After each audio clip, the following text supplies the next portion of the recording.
Vous utilisez Notion au quotidien et vous souhaitez le rendre encore plus puissant de manière automatisée. Pendant que je suis en train de vous parler, vous êtes en train de voir que c'est en train de remplir tout seul, de répondre à toutes ces questions. Oui, Notion est automatisable et c'est ce qu'on va voir dans cette vidéo juste après l'introduction.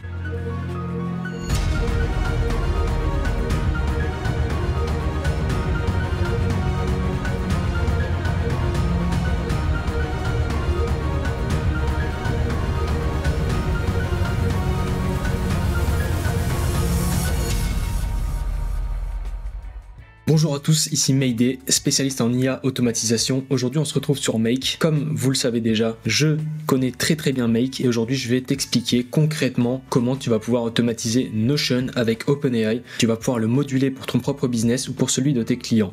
Donc là, à l'heure actuelle, je vais te montrer tout de A à Z concrètement comment aujourd'hui en 2024 tu peux faire les connexions avec Notion, parce que je sais que c'est un petit peu embêtant de faire ça sur Notion. Donc on va voir vraiment ça de fond en comble et à la fin tu auras un Notion automatisé comme je t'ai montré dans l'introduction et tu pourras poser tes propres questions ou l'adapter, pas forcément pour des questions, ça peut être pour des mathématiques, ça peut être pour tes cours, ça peut être pour n'importe quel business. Tu as un lien d'affiliation dans la description sur Make, tu cliques, tu auras $20 gratuits. Donc si tu passes par ce lien et que tu crées un compte, tu auras un compte avec 10 000 opérations, soit $20 que tu pourras utiliser pour pouvoir automatiser ton business. Donc c'est parti, donc on va commencer par faire les connexions Notion. Donc là on est sur Make, on a un système donc avec 3 modules, donc un Watch Database Item. Donc celui-ci va récupérer, donc il va analyser la database, donc il va aller analyser toutes les lignes, donc ligne 1, 2, 3, 4, il peut en avoir autant qu'il veut. Donc il a une définition tout simplement par limite, donc je lui ai défini une limite de 10 sur un quota de toutes les 15 minutes, donc je vais t'expliquer ça au fur et à mesure du temps. Donc là premièrement ce qu'on va faire, avant que je t'explique tout le scénario de A à Z, on va commencer, donc déjà ça m'énerve à chaque fois, je vais l'enlever, ok. Donc on va commencer par faire les connexions avec Notion. Donc pour commencer à faire les connexions avec Notion, tu vas faire donc une database. Donc là moi je suis dans une database que j'ai appelée Notion automatisée. Tu vas créer du coup une database, hein. Pour créer une database je vais t'expliquer rapidement, mais je vais pas te montrer de A à Z. Donc tu fais / table, donc même database, data, et là par exemple tu as une vue table. Donc tu crées une database, ça je vais pas t'expliquer comment faire, je pense que si tu es sur cette vidéo c'est que tu sais déjà créer ça. Tu vas la configurer comme tu le souhaites, donc je peux t'inviter à faire exactement comme moi. Un champ texte question, un champ texte long pour la réponse, un champ étiquette pour répondu. Tu vois, il y a une étiquette qui s'est mise automatiquement, donc si tu regardes au début de la vidéo tu verras l'étiquette, tout s'est mis automatiquement. Donc de base il y avait que ça, et après la réponse s'est mise automatiquement, ainsi que les étiquettes. Donc pour effectuer les connexions, tu vas te rendre directement sur la partie gauche dans les paramètres et membres.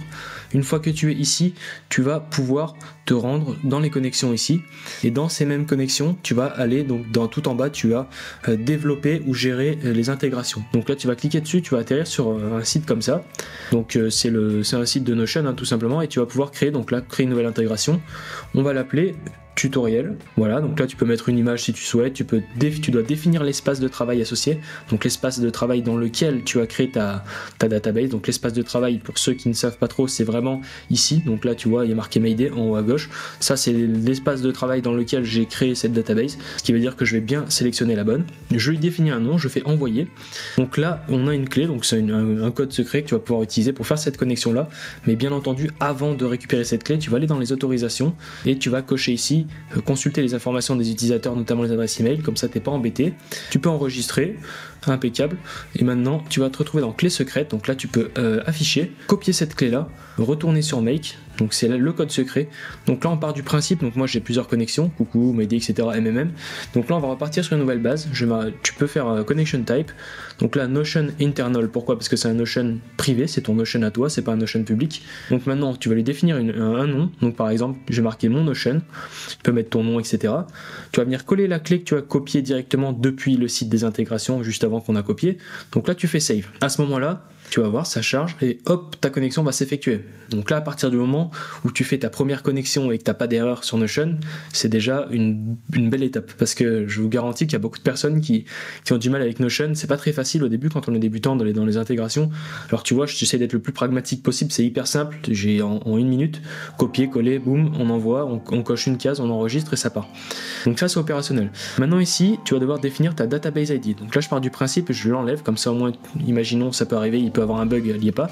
Je vais repartir sur mon Notion, je vais aller donc là du coup par exemple, tu vois là c'est une page ici quand je clique dessus, et en fait je vais déplier pour aller directement sur, pas sur la page globale mais sur la page de ma table, donc de la database. Quand tu arrives ici, tu vas avoir un lien, donc là je t'ai pris une capture d'écran, donc tu vas devoir récupérer dans le lien cette partie là du lien, donc la partie après Notion so, tu vois il y a le slash, tu récupères à partir de là.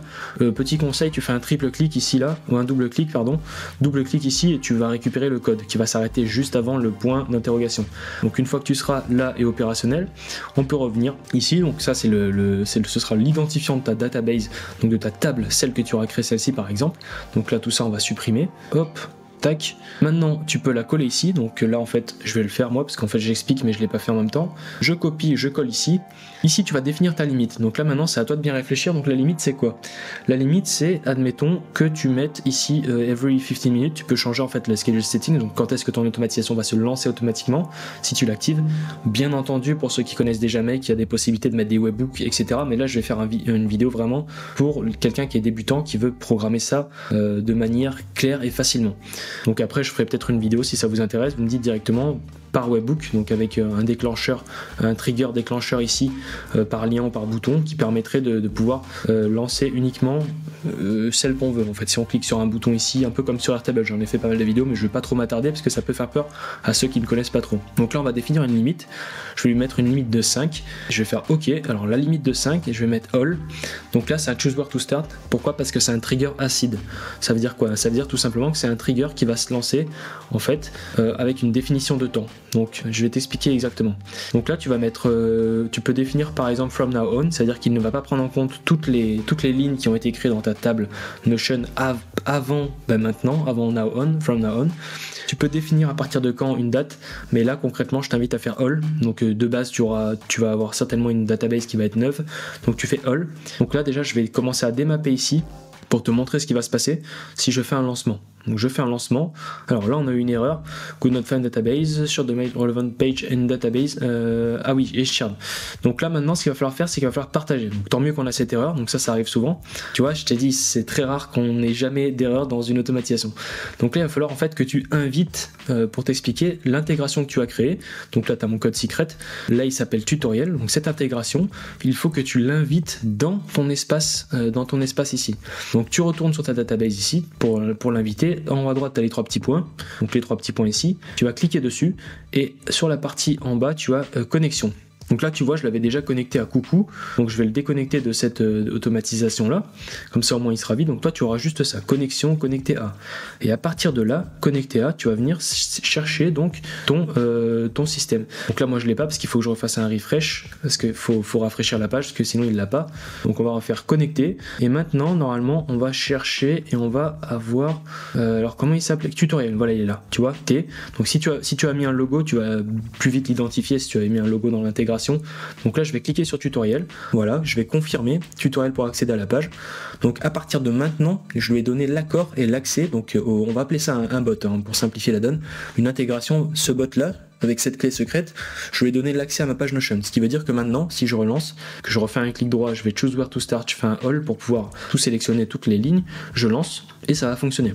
Et là de par ce lancement, comme tu peux le voir, on a plusieurs bundles. Un bundle est égal à une ligne, tout simplement. Là si je vais dans le premier bundle, donc je te montre bundle 1, ce bundle là, étiquette réponse, alors voilà, question, c'est logique, il n'y a pas d'étiquette empty, vide, il n'y a pas de réponse logique parce que c'était vide, empty, je te remontre, comme ça au moins tu comprends bien, empty, logique parce qu'il n'y a rien.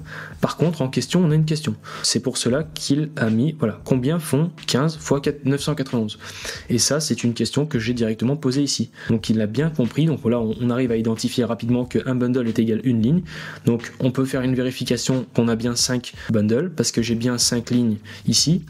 Si j'en mets une sixième, bah, ça ne l'aurait pas prise, pourquoi? Parce que rappelle-toi j'ai défini ici 5 en limite, ce qui veut dire qu'il va pouvoir en choper que 5. Donc là je fais OK, donc ça a bien sélectionné mes questions, etc. Donc maintenant, deuxième module, Create Completion GPT-3, GPT 3.5, GPT 4. J'essaie de faire l'anglais, français, je mélange tout. Ensuite là, tu vas faire un double clic. Voilà, je t'invite à faire un petit Create a Completion dans OpenAI. C'est le deuxième module. Tu vas venir mettre ce module là, c'est très simple. Donc une fois que tu l'auras programmé, tu vas le mettre en deuxième partie ici. Voilà. Donc crée la clé OpenAI. Donc ça, je t'invite clairement à regarder un tuto. J'ai fait plein de tutos sur ma chaîne. J'ai même une playlist sur Make où tu verras ce gros logo de OpenAI. Et j'ai fait plein de vidéos et j'explique dans beaucoup de vidéos comment on connecte une clé API. Mais sinon, il te suffit juste de taper sur Google. C'est très simple à créer une clé API. Comme ça, au moins, tu crées ta clé API OpenAI et tu définis ta carte bleue pour pouvoir commencer à être débité des tokens qui sont relativement très peu chers. C'est excessivement peu cher. Donc, excessivement peu cher. Donc là, tu vas venir faire Create a Completion. Tu choisis ton modèle. Donc, moi, je suis en GPT-4o, donc le tout dernier modèle de OpenAI, qui est très performant pour des questions moyennes et des questions même poussées. Hein, il fonctionne très bien. Donc là, ici, je lui ai dit, donc là, c'est un prompt. C'est l'avantage, c'est qu'ici, c'est ultra personnalisable. Tu peux mettre ce que tu veux. Tu peux très bien lui définir, donc je lui ai pas mis de système, donc de rôle, j'ai uniquement mis un user. Ce qui veut dire que là, répond à cette question, je lui ai donné la question ici. Donc tout simplement, c'est une variable que j'ai mis entre guillemets, la question. Donc là, le petit champ que tu vois quand je reste dessus, tu vois à gauche, il est en train de bouger sur le module Notion, c'est en train de bouger, ce qui te montre que c'est bien le module d'ici. Donc il correspond, pour le voir, à tout en bas ici, je peux dérouler et je peux aller dans plain text, tu vois, on voit directement ici combien font 15 x 991. Donc c'est bien le bon module. Là, je l'ai mis, ta réponse ne doit jamais dépasser 500 caractères. Pourquoi je lui ai dit ça? Car en fait, on a une limitation dans Notion, c'est un peu dommage, c'est qu'on a une limitation de 2000 caractères dans la réponse ici. Donc si tu fais une synthèse de 2001 caractères, tu auras une problématique, c'est que tu auras un message d'erreur. Si ça t'arrive, c'est que ton message est trop long. Donc je peux t'inviter à aller sur Google, taper compteur de caractères si jamais tu veux faire une vérification, mais ça peut être intéressant. C'est le deuxième lien. Et ici, en fait, quand tu vas... Alors là, celui-là, il est en train de bugger, c'est vrai qu'il a des bugs en ce moment. C'est pour ça que lui, il est repassé premier, parce que c'était l'inverse avant. Donc là, quand tu vas taper, tu vois, sur la partie droite, tu as des caractères qui s'affichent, ce qui te permet de pouvoir faire des tests et voir à combien à peu près de caractères tu tapes avec le modèle X ou Y, si tu veux un d'autres modèles. Parce que celui-ci, il arrive bien à compter, mais si tu mets un GPT-4, un GPT 3.5, il aura un peu plus de mal à comptabiliser le nombre de caractères, donc c'est pour ça que tu risques d'avoir des surplus, ou surtout des surplus. Donc là, on est OK. Petite pause. Si vous voulez vous former gratuitement à l'IA, à l'automatisation et aux techniques de growth, je vous invite à aller sur mon site furibiz.com. Vous y retrouverez des formations gratuites et des formations payantes qui vont vous permettre de devenir l'élite de demain. Allez, on peut y retourner. Donc après ça, tu peux le personnaliser. Max token, là on est obligé de le définir, donc j'ai mis 1000. Donc c'est vraiment, je vais rajouter un peu au-dessus. Dans tous les cas, ça suffit largement pour le coup. Après, c'est à toi de tester au fur et à mesure. Donc ça, c'est OP. Donc là, je peux faire OK. Et à la fin, donc qu'est-ce que je lui dis? Je lui dis, donc déjà je vais te montrer, je vais démapper ici, j'essaie de t'expliquer tout et de te montrer plusieurs axes, plusieurs points de vue pour que tu comprennes. Donc là je vais lancer le système, donc là comme je l'ai relancé, il en a pas trouvé, donc ça c'est tant mieux que ça nous arrive, c'est pour t'expliquer pourquoi, parce que tout simplement, comme il a déjà répondu, alors on avait mon script, on est tombé sur mon script. Comme on avait le clic droit, comme c'est un acide et qu'on l'avait déjà fait all et qu'il les a sélectionnés, à partir du moment où il a répondu à tous, ben là en fait il a déjà utilisé, il s'est remis à jour à l'heure actuelle, aujourd'hui. Donc là en fait pour avoir encore une fois les datas, tu peux refaire all ou faire since specific date. Si tu as une table qui est ancienne, une database qui est ancienne qui date de plusieurs mois, tu peux très bien lui dire bon je vais reprendre ça depuis il y a quelques jours ici. Donc tout ça c'est vraiment des explications que je démystifie dans ma formation complète sur Make, qui a plus de 120 vidéos, tous ces détails là, toutes ces techniques beaucoup plus avancées, beaucoup plus poussées, qui permettent de pouvoir comprendre tout ça et de pouvoir aller plus loin et de rendre les systèmes plus puissants. Je les explique dans ma formation, un lien dans la description, furibiz.com, vous avez tout en détail. Donc from now on, donc là on va le remettre en all pour qu'on puisse récupérer l'accès à la data depuis tout. Je te remonte, donc là je vais lancer un tour. Bien entendu il n'y a pas le troisième module, donc là ce qui se passe c'est qu'il a récupéré encore une fois les 5 questions, il est en train d'y répondre 1, 2, 3, 4, 5, donc il répond à toutes les questions. Si j'ouvre OpenAI, on a 5 opérations, ce qui veut dire qu'il a fait 5 opérations. Opération numéro 1, si je vais dans choice one message, voilà, 15 multiplié par 980, ça fait 14 865. Là on a la première réponse, bundle bundle et on a tous les bundles quand on output 1, 2, 3, 4, 5. Logique parce qu'on a 5. Mais comme on n'a pas connecté l'update database, la mise à jour de la database, on n'a bien entendu pas de modification ici. Donc ça n'a pas été ajouté. Et c'est la dernière chose qu'il nous reste à faire, c'est de mapper ce module-là de update database item. Ici, on va venir choisir la connexion qu'on a effectuée qui s'appelle mon Notion pour bien être opérationnel. On fait bien attention que ce soit la bonne database ID. Donc ça par principe. Alors je vais peut-être me mettre sur la partie gauche à ce moment-là. Faut faire gaffe à ça, c'est que souvent ils mappent les anciens ID. Moi je préfère toujours récupérer celui-là, le copier et ensuite le coller à la fin pour être sûr, même si je l'écrase. Voilà, là tu vois, je l'ai écrasé. Donc maintenant, tu vas venir mettre le database item. Donc là tu vas cliquer ici. À partir du moment où tu as déjà lancé ton système là, tu vas avoir le champ mappé avec les datas sur la droite. Et ces datas sur la droite, tu vas pouvoir récupérer ton database item ID ici, le mettre ici, c'est très important. Tu coches map, t'es pas obligé de cocher, enfin t'es pas obligé de le cocher, mais je t'invite à le cocher, c'est plus simple de connecter la balise dynamique. Donc ça c'est opérationnel. Ici, qu'est-ce qui se passe? Donc ici, on a accès à toutes les datas. Hein. Si par exemple là, voilà, tu as la question, donc logique vide parce qu'on va mettre à jour. L'objectif ce n'est pas de mettre à jour la question. La question, on veut pas qu'elle bouge, on veut qu'elle reste comme ça, car c'est le champ question. C'est pour ça qu'il n'y a rien et que c'est vide. Par contre, tu vois, l'étiquette, elle est cochée. Je peux la cocher et la décocher.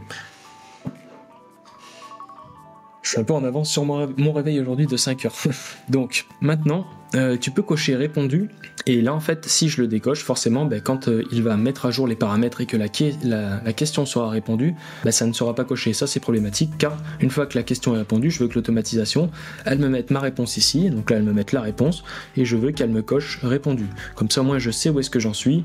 C'est juste pour que tu comprennes ça. Après encore une fois, tout ça c'est modifiable, personnalisable et pilotable comme tu veux.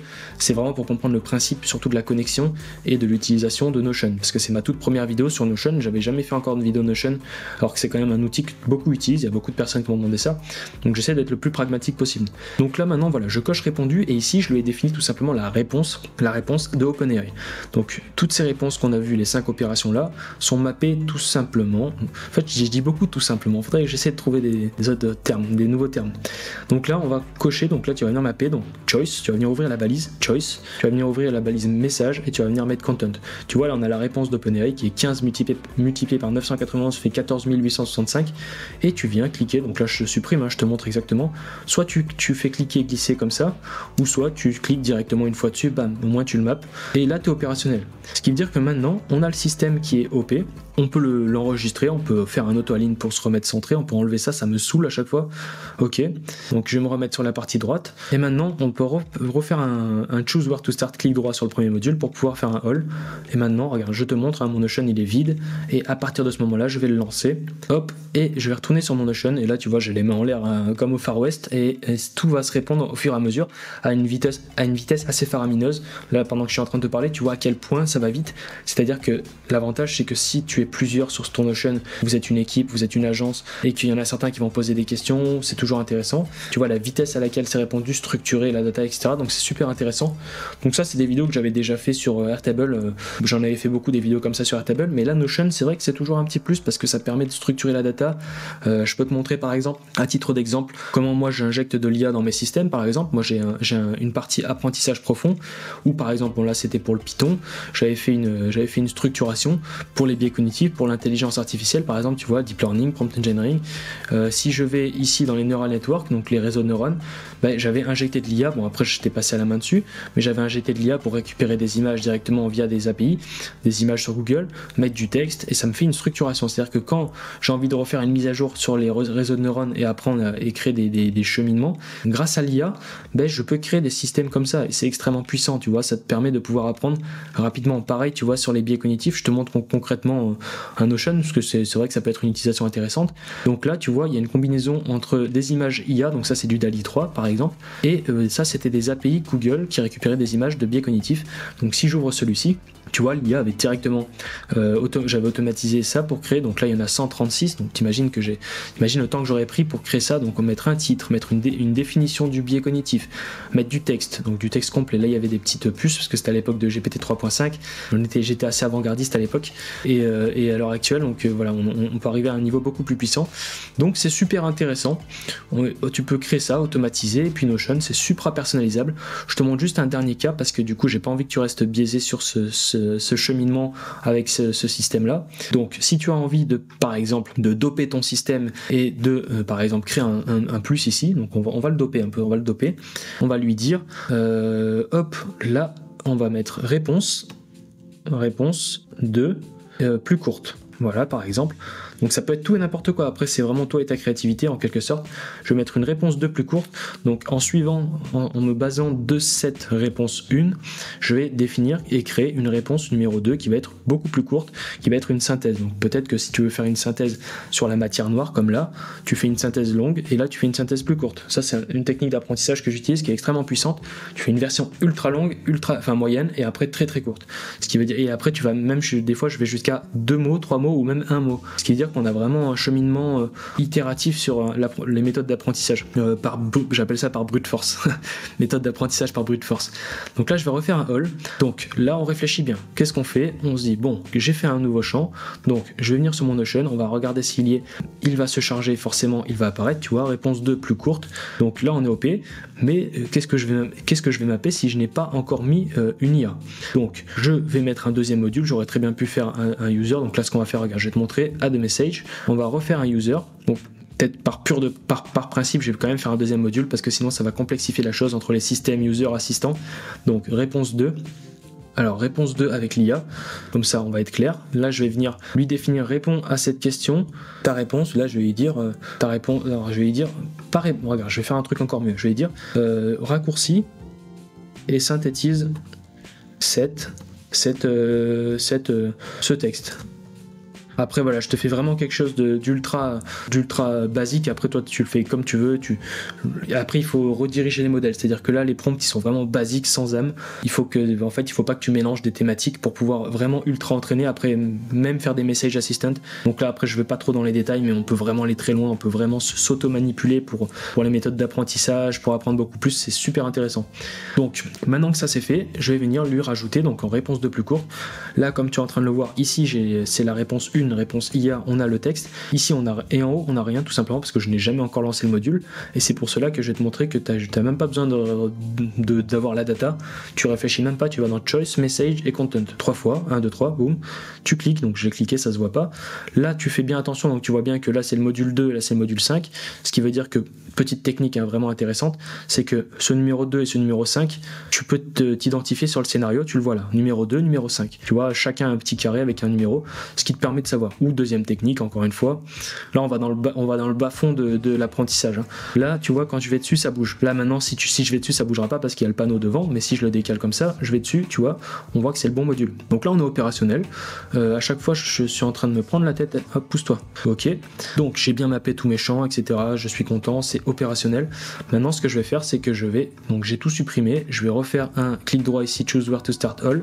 Je vais lancer le système et on va revenir ici et on va regarder ce qui va se passer, tout simplement à la vitesse assez faramineuse, donc un peu plus lent forcément parce qu'il y a une deuxième requête qui va être effectuée par OpenAI, vous savez. Alors là c'est peut-être un peu lent, ah oui il avait un peu du mal, c'est pour ça à récupérer la database, donc on va attendre. Il va faire première réponse, deuxième réponse, là il faut qu'il synthétise, donc là forcément la réponse de celle-ci elle sera plus courte, ça va être difficile, mais il a quand même fait plus court, hein. Donc là à titre de comparaison, si on prend celle-ci et celle-ci, je pense, alors on va essayer de les mettre à égal en termes de largeur de truc pour voir si elle est plus courte. Donc ouais, elle est plus courte, mais de base elle était très courte, parce qu'ici je lui avais demandé 500 caractères, donc ça c'est OP. Donc pour te montrer vraiment comment on pilote une IA en A/B testing, là je vais directement, à titre de principe, je vais lui dire maximum 100 caractères. Comme ça il va synthétiser, il va vraiment tout écraser. Donc là je peux le piloter à une vitesse rapide, c'est super simple. Je fais all, et ici en fait après je vais t'expliquer rapidement comment tu vas piloter. Donc là je vais relancer, j'ai bien fait un all, on va voir maintenant. Donc là il est en train de récupérer et ça part. Donc on va voir si ça a bien fonctionné. Donc là forcément il pourra pas faire moins de 500 caractères car il n'y a pas 500 caractères de base. Mais là tu vois ça a bien fonctionné, on a une synthèse beaucoup plus vulgarisée, beaucoup plus claire, beaucoup plus courte. Donc ça fonctionne bien à titre rapide, à titre itératif. Donc là maintenant ce qu'on va venir faire, c'est que je vais te montrer tout simplement quelque chose. C'est que là, c'est une automatisation de base. Donc c'est une automatisation de base qui est intéressante, mais qui peut être encore plus dopée avec un webhook, avec des triggers, etc. différents. Donc même avec des scripts Python en externe et tout, ça peut être intéressant. Mais en fait, là, ce qu'il va falloir que tu fasses, c'est que définir, en fait, parce qu'il faudra activer ce système. Parce que là, il n'est pas activé et il faut que tu lances à chaque fois manuellement run once pour que ça lance, que ça cherche, que ça se base par rapport au nombre de limites que tu as défini, etc. Donc là, ce qui serait vraiment bien, c'est que tu réfléchisses, ok, alors moi par exemple, tu te dis je bosse de 8h à midi, entre midi et 2 j'ai une pause, donc tu vas te dire bon je vais lancer alors le scénario entre midi et 2, donc je vais me dire everyday, tous les jours, à midi, donc tous les jours à 12h, à midi pile, je veux que le système se lance avec une limite de, par exemple, tu te dis, je sais pas, peut-être que tu vas poser la veille au soir, tu vas poser des questions ou le matin, peu importe, tu vas dire, allez, tous les jours, je veux qu'il aille chercher 10 lignes et qu'il aille répondre à ces 10 lignes et à partir de ce moment-là, tu vas activer. Ce qui veut dire que là, si au lendemain, si la veille, bon, tu crées tes questions, là j'en ai 5, si j'en mets 5 et qu'il y a 10, bah, ça va répondre aux 5. Si tu mets 11 questions et qu'il y a 10 dans ici, il va te répondre qu'à 10. Forcément, il va t'en laisser une vide. Donc ce qui veut dire qu'en fait, ça peut être intéressant. Moi personnellement j'ai plutôt une accroche sur Airtable à pouvoir cliquer sur un bouton et activer uniquement la réponse d'un seul système, et au moins tu as compris le cheminement et après tu peux aller jusqu'à 100, 200, 300, donc attention aux opérations. Là j'ai fait un lancement sans faire exprès, donc voilà. Je t'ai tout expliqué, c'était super simple, hein. Le plus complexe c'est vraiment de cliquer sur deux boutons ici, nouvelle intégration, non, hop, bam bam bam, t'enchaînes. Donc voilà, j'espère que ça t'a plu. N'hésite pas à laisser un commentaire, partage, un like et dis-moi si toi comment tu utilises Notion ou si tu aimerais bien voir d'autres tutos sur Notion, comment on pourrait piloter cet outil de manière assez virulente. Virulente, pas violente. Donc on se dit à très vite, c'était Mayday. Merci, ciao.